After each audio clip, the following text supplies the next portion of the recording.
Good evening, Los Angeles. Manifold here. I hope everyone is having a phenomenal day today. Following the release of the cinematic trailer and the gameplay at COD Next yesterday for Liberty Falls, we are going to discuss what we saw. Some positives and negatives, per se. I do have a list of some positives followed by some negatives for Liberty Falls from what we saw yesterday. I'm just going to skip ahead in this gameplay too, just so we can show some more of the map. The community is seemingly split right now. I have seen a lot of people that say that the map looks good. I've seen a lot of people calling the map by not so appropriate names, you know, just because they say that it looks really bad. They say that it looks too small and that it looks generic and bland. But we're going to talk about if that's the case today, in my opinion. Of course, this is all my opinion. Feel free to disagree with me. Leave some comments if you guys agree or disagree with me about some of these things.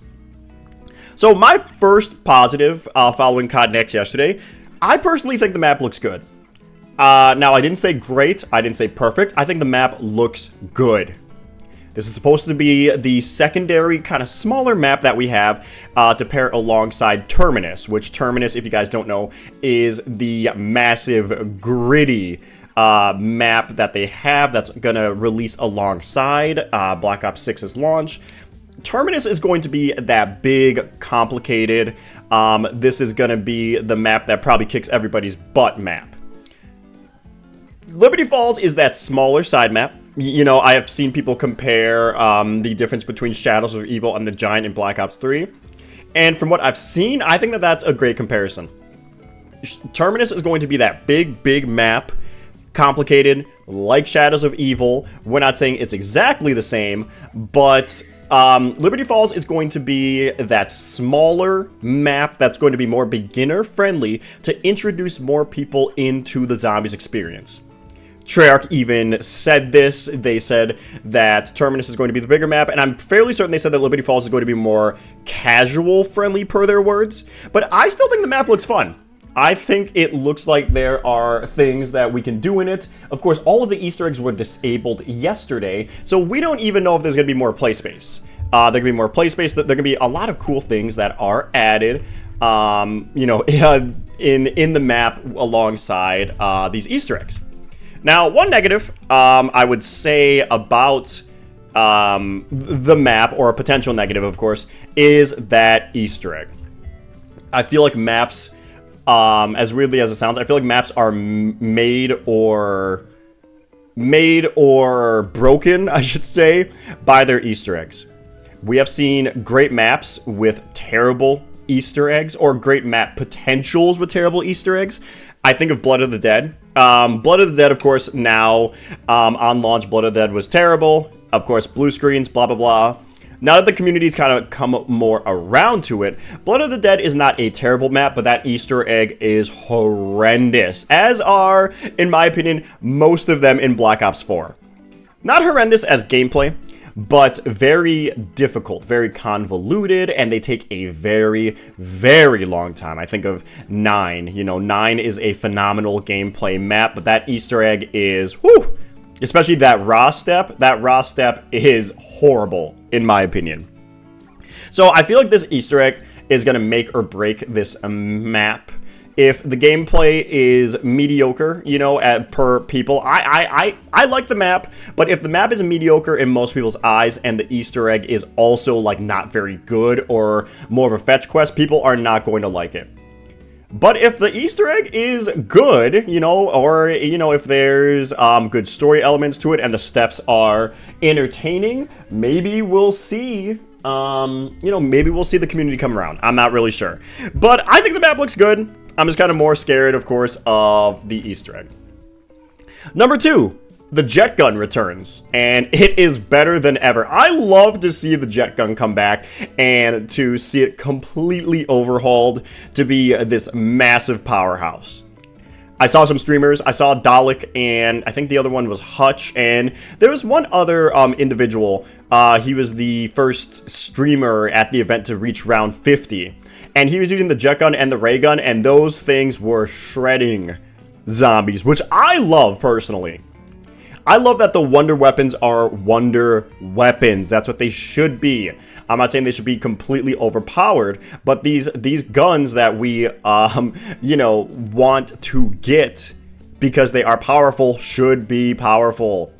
And Treyarch, please do not nerf these weapons. Please, we want to play with them. We want to feel powerful, in my opinion. One negative, though, of course, that I've seen people express, that good old adage, reuse content. Okay, now. Yes, the jet gun was in the game, what, 13 years ago? At this point, 12, 13 years ago? People want to see new things, of course, and, you know, I am on that boat. I want to see new wonder weapons. I think that the Terminus wonder weapon, although it kind of reminded me of the Die Shockwave variant, the electric bolt, it very much reminded me of a reskin of that, but I still love the new design. I think that that weapon looks great.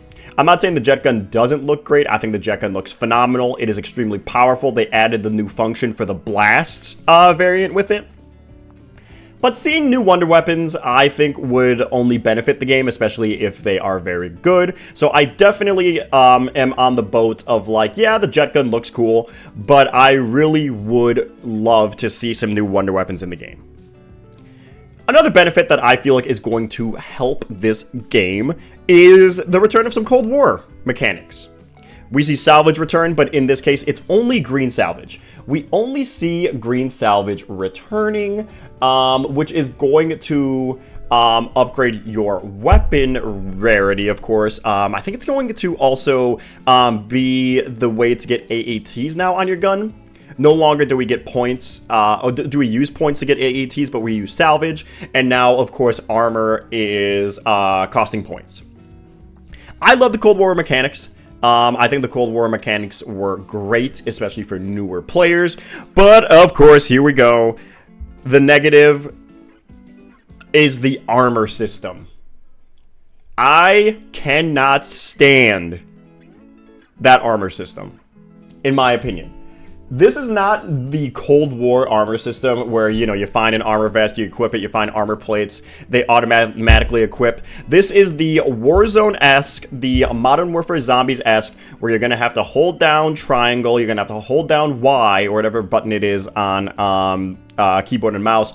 You're going to have to constantly be refreshing your plates. I hate this.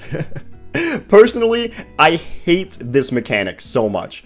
I want to be able to just have my armor be auto-equipped, like in Cold War, and have it be done that way. Or have it be done how it's done in World War II Zombies. Of course, not with the increasing cost per purchase, but you walk up to a machine, you press X, boom, the armor goes back on.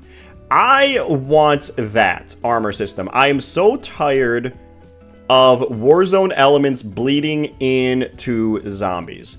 Now, don't get me wrong. I love Warzone. I've been playing Warzone for years. I have been enjoying Warzone 3, of course. If they could just bring back Warzone 1, I would love it, I think. Maybe that's the nostalgia hitting. But I don't like that elements of Warzone are continually bleeding over into zombies.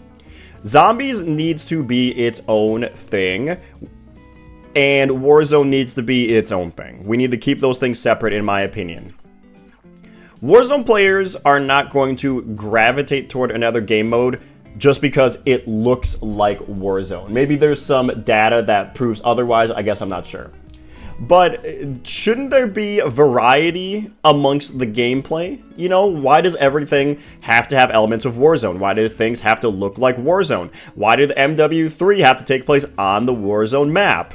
You know, like, they just cannot get over adding things from Warzone that do not belong in zombies. The armor plating system is my biggest gripe with this, and from what I've seen, you can only hold up to 5 armor plates anyway. So you're going to be desperately in trouble all the time once you get to those higher rounds of armor. Maybe you can go up to the wall buy, but you can only buy 5. You know, and of course the zombies drop some, but you can only carry 5 armor plates. If you can carry more than 5, it needs to be at least 12 or 15, in my opinion, for it to be a benefit, you know, but the fact that we even have this armor system is frustrating. It's annoying, but it's not going to kill my experience, in my opinion. One of the benefits, of course, the last benefit that I have is, you know, people are saying, oh, mid-op 6, oh, Treyarch got us, oh, Trollarch. We have Terminus on launch too. This is not going to be the only map. You know, this is not going to be like Black Ops 2 or like Black Ops 3 if you just ordered the base edition. Because remember, the Giant was paid content. You had to pay extra for the Giant. This is not going to be like those situations where we only have one map on launch. This is not going to be our only map on launch. Or like Cold War, of course, if you had any other edition that was not the PlayStation 3 and 4 edition. We are going to have Terminus on launch as well. If Liberty Falls does not look like your cup of tea, or if it does not look entertaining, I don't know how I don't know how you feel about it. We're gonna have Terminus on launch as well. Terminus is going to be the bigger, badder, probably the harder map. If that's what you prefer, you'll have Terminus on launch. If you want to just run around, shoot zombies like I do, explore maps, do Easter eggs, we'll have 2 maps on launch. And they have already confirmed that we will be getting a 3rd map before the end of 2024, which I am very excited about. But those are just my opinions, guys. Those are just my opinions. Let me know what you guys think down below. I'm very interested to hear what other portions of the community think. Believe me, Reddit is having a field day with this, but it's Reddit. I think that most of their arguments are overblown and a bit ridiculous, but that's just me. Let me know if you guys are getting the game. I've already pre-ordered it. I'm very excited for it. I'm really, really looking forward to this. And the multiplayer beta, I'll be streaming it on YouTube and Twitch. And of course, posting videos on it. But everybody, thank you so much for tuning in today. I really appreciate it. I hope you guys enjoy the rest of your day. Stay hydrated. Have a phenomenal day, guys. Take care.